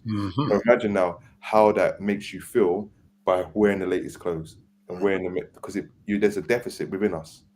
So that deficit, then we want to then peacock and showcase that, look at me, I've got the freshest trainers, I've got this, I'm now elevated in terms of status compared to another person who doesn't have the latest things. And that's something which is linked to social conditioning, which we're trying to undo. And that's the problem, is that we're spending money at these brands and we're supporting other families, other peoples. So we can actually do these things ourselves, but we have to come together to strategize and understand how we can then create our own economic entities or economic ecosystems by investing in our communities and coming together. So we have collective buying power. And that's what everybody else does. They have collective buying power, so they can go wholesalers, or the wholesalers owned by someone from their demographic. We've got to now just utilize the system, infiltrate the system, replicate the system, and then execute in a way that benefits for us. Okay, you said it. Oh my gosh, it's such a pleasure, such a pleasure, such a pleasure. What I want you to do, I'm just conscious of your time as well. What I want to do now is just move on to examples of outcomes. Mhm. We'll just focus on that, if I may, because of course you've given very clear testimony that we need to listen to young people, we need to engage them, we need to better understand them, okay, allow them to speak to us about their innermost feelings and needs, okay, so that we can respond appropriately. That's what you describe, and that's a good mentor, yeah, mentivity, action, okay, and you know, the motivator, translate words into action. You understand, yeah? Yeah. We're in a mess. So let's take this further, if I may.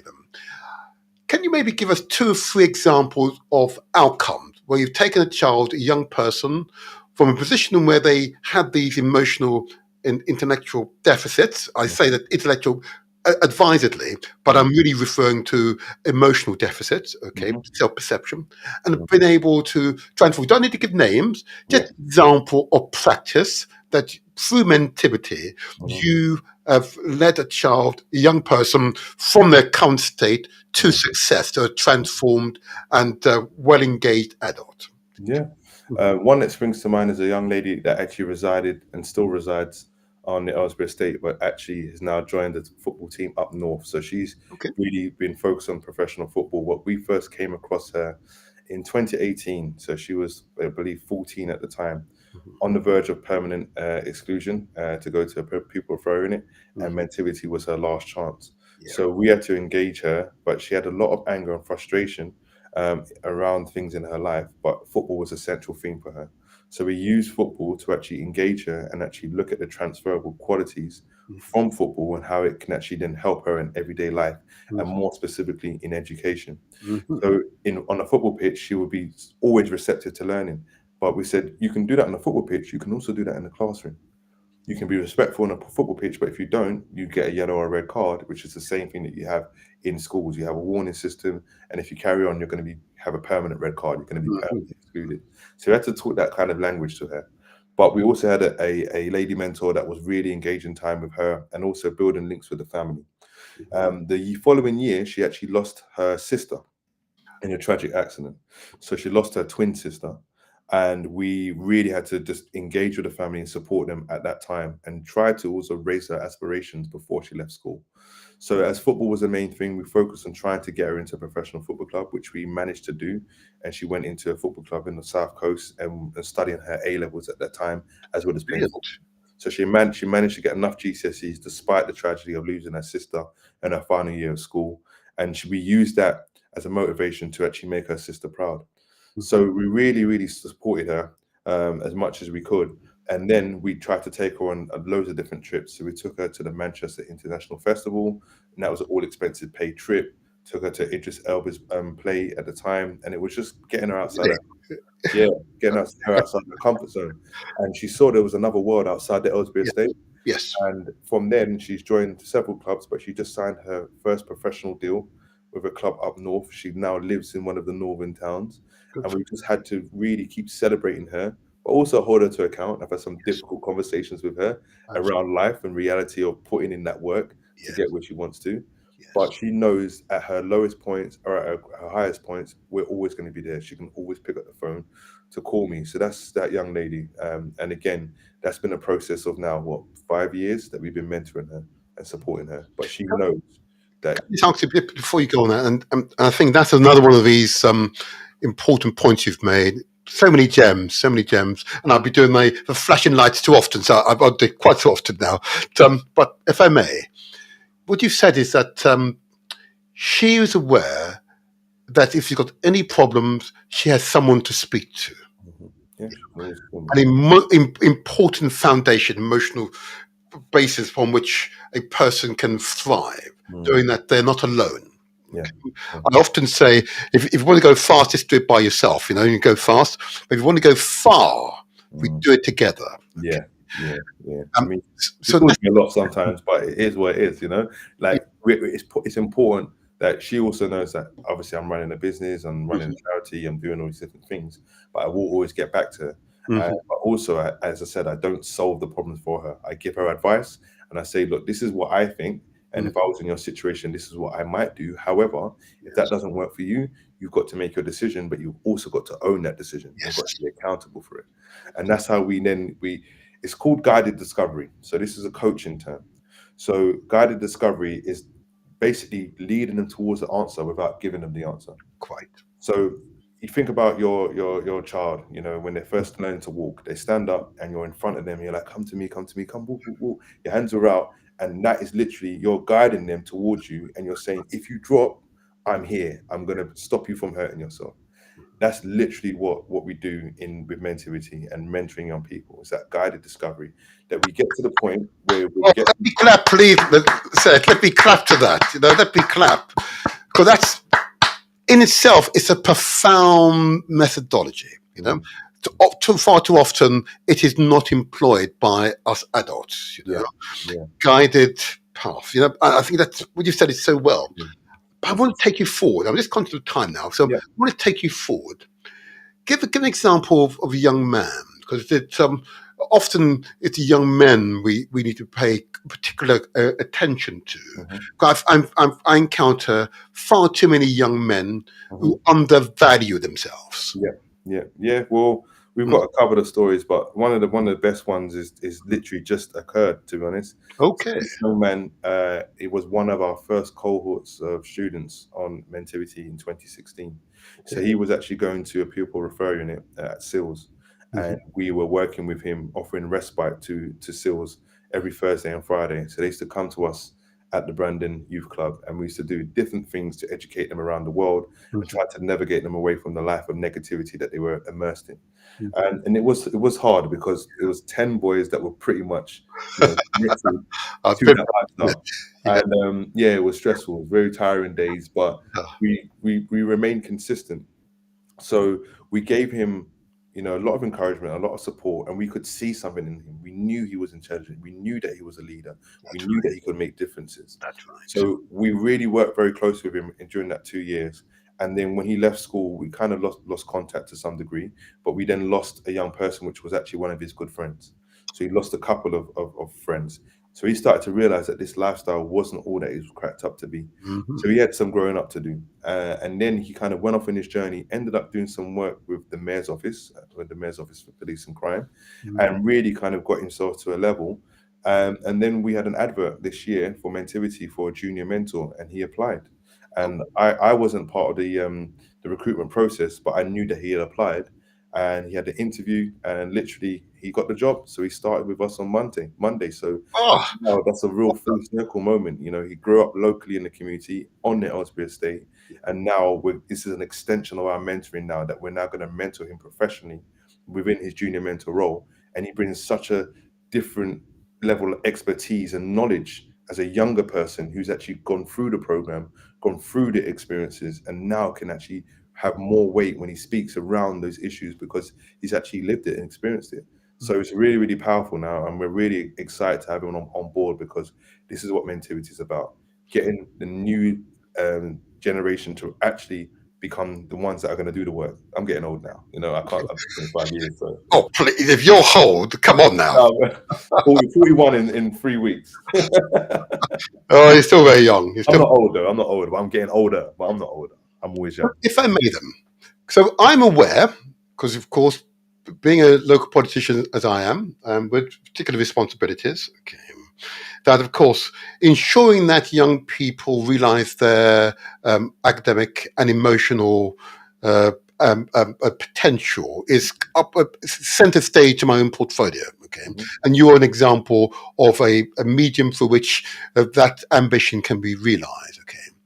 But I'm very conscious that Mentivity has got good contacts out there in trade and industry, a pathway. Just give us some idea of the contacts you've established in order to ensure the young people you encounter and support have a route to success, as it were. Yeah, one of the things that I'm very proud of with Mentivity from its inception is that we've always collaborated with organizations that we respect and that have a similar outlook in terms of how we can engage young people. So with the issue that we have in our community is that when people have something good, they normally keep it to themselves. They don't share. That's right. Mentivity Yep. Mhm. Mentivity is for the community, and we can't do anything without working in collaboration with different organizations Mhm. to really enhance our offer to a holistic one.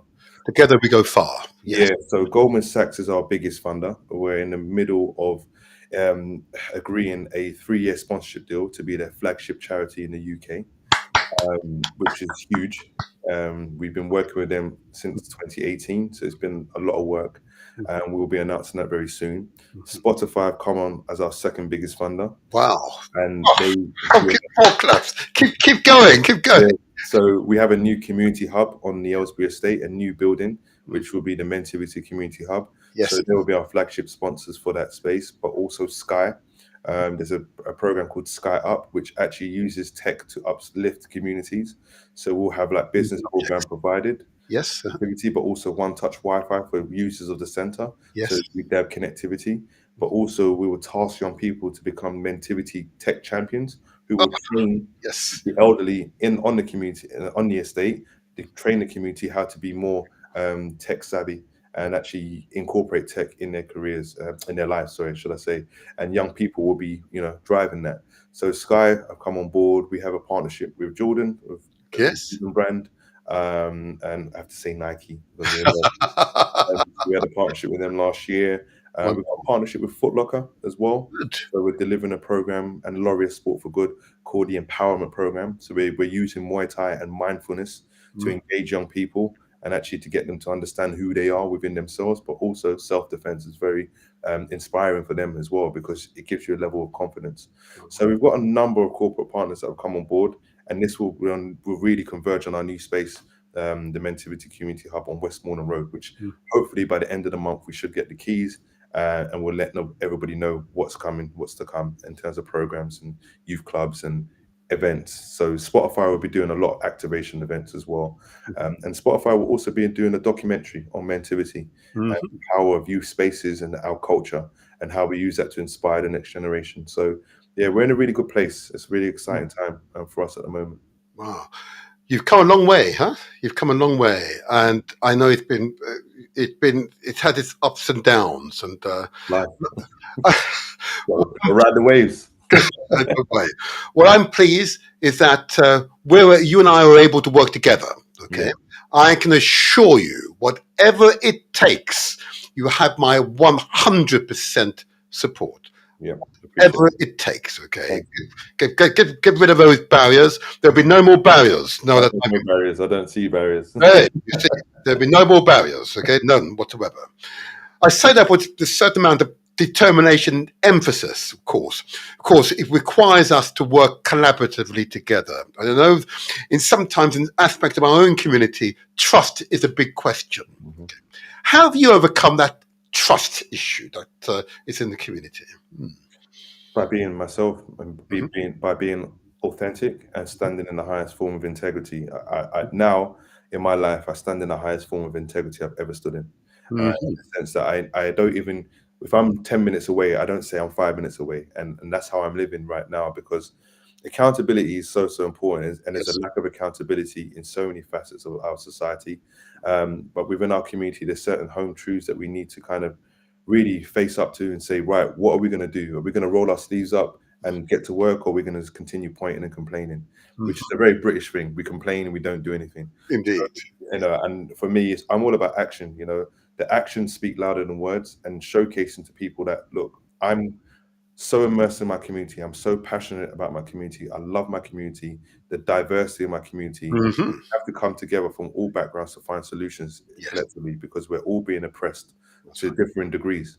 And once we understand who's actually oppressing us, then we can actually then try to dismantle these these systems that continue to oppress us on a day-to-day basis. So it's going to take us all, and we're deeply divided because we've been presented with this reality, this paradigm. So we have to understand now how we have to dismantle it bit by bit and get to a point where we see ourselves as free, which is what everybody's fighting for. So Reparations begins with self. Yes. Reparations begins with self. yeah, so we have to look inwardly before we start looking outwardly. There you go. Now then, I've received a few messages here on my other facility. I'm not sure why people insist to call. Yeah, Anyway, such is life, They want to be able to contact you, okay? Yeah. And how can they contact you? Because they may have sons and daughters, or may wish to join Mentivity and be a part of your success program. So you can email us at info@mentivity.com. If we I may have these details, come to think of it. Silly me. I believe I may have these details. This is right. Is that right there? So the number has changed. Oh.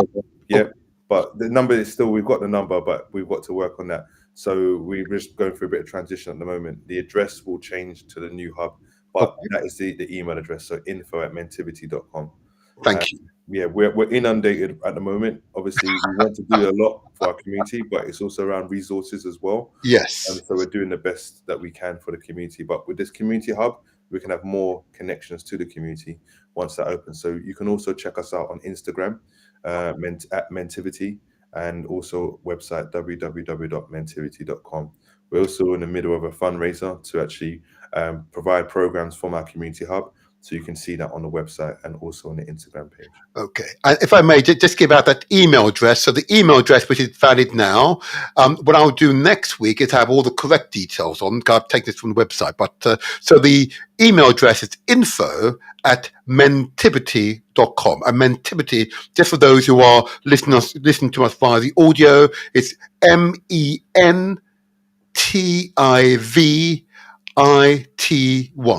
Mentivity. So the email address is info@mentivity.com. Okay.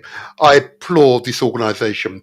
Last minute, what would be your closing message to the people?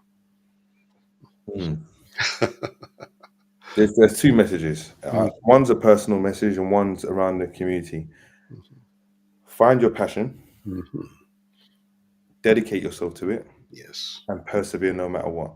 And that's the way that I've lived my life, because I found different things that I was passionate around. Football was the main thing. And out of football, I found that I could work with young people. And I've dedicated myself to this now for the last 25 years. And I've persevered, even when things looked like they were coming to an end. Yes. And we have to experience the deep depths of our lows to be able to experience and enjoy our highs, and it's a real kind of continuum, a spectrum of emotions, but we've got to keep going and we've got to have belief, which is important. Around the community, invest more time in young people. Yes. Listen to young people. When we're making decisions about young people, let's ensure that young people are in the room.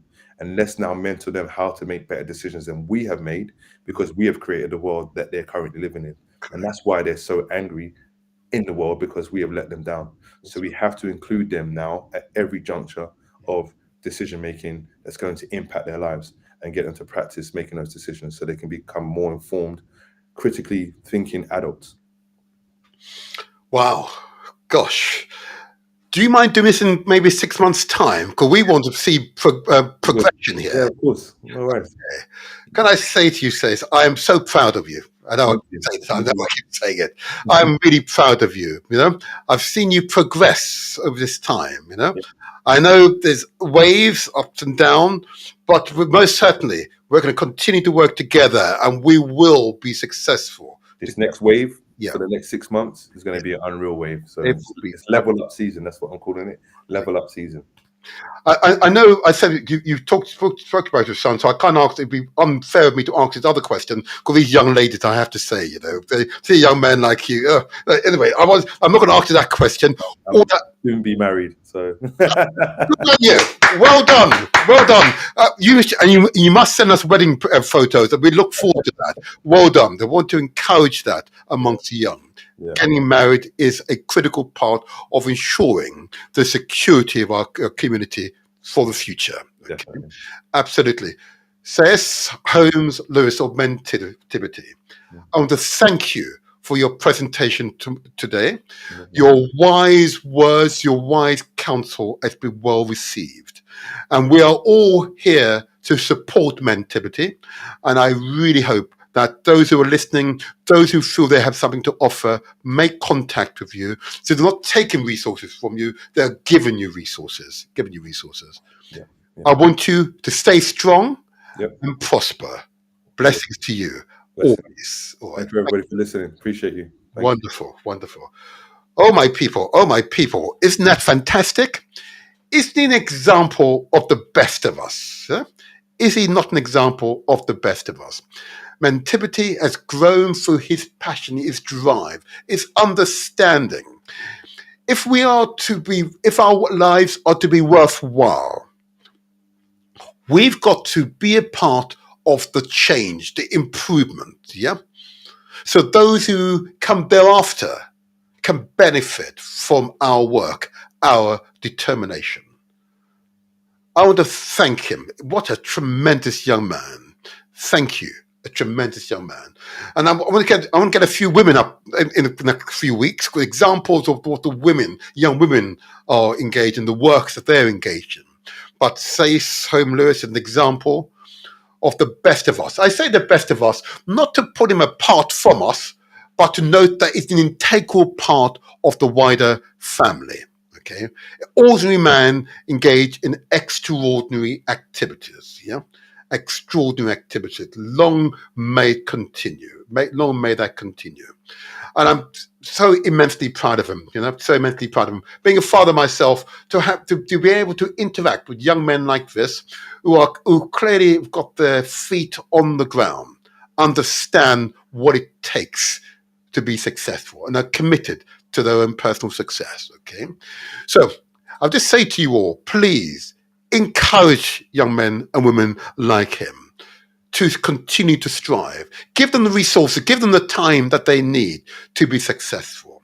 And those of you who've enjoyed the content that the Motivator Show has provided each week, every strong, please, I ask you, there's no cost. Subscribe if you're on YouTube. Follow us on Facebook. Or at the very least, if you're on YouTube, give us the thumbs up. See the thumbs up going up there? There you are. Give us the thumbs up. A further affirmation. Make comment in the chat. We just want to hear from you. And the YouTube algorithm will ensure that these words are shared with the wider community.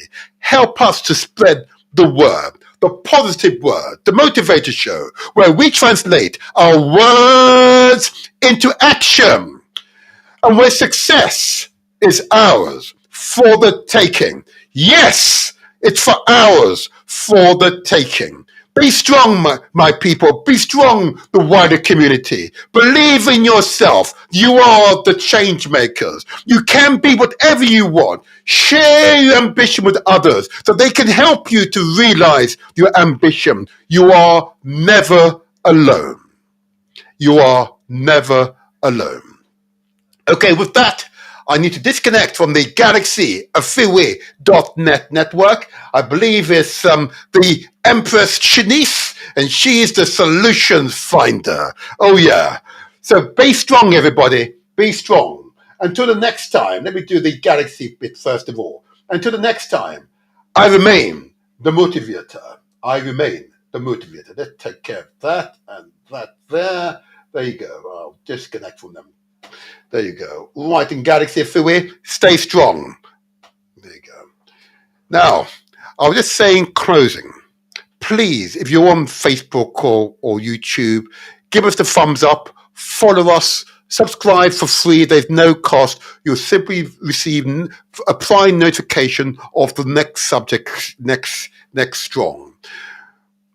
But together, we can all be successful. Remember what Ubuntu Generational Wealth said, communalism. In other words, the whole community coming together, working in common aim and common purpose. Yeah, that has got to be our ambition. Common aim and common purpose. Being strong and determined, focused and aspirational has got to be our goal. All righty. So, until the next Tron, I am the motivator. I'm going to put on our usual output. The output, of course, illuminates, he says, the purpose of today's show, the potential of our children, preparing them for the next century even. I was about to say next year, but next century even, okay? Preparing them, ensuring they're well prepared so they become economic and truly successful social citizens here in Britain, Africa, the Caribbean, the Americas, or wherever they may find themselves. They contribute positively. Thumbs up. Please give us the thumbs up if you're on YouTube. It simply helps us to spread the word. There's no cost to you whatsoever. Until the next time, I remain the motivator. Long may it run.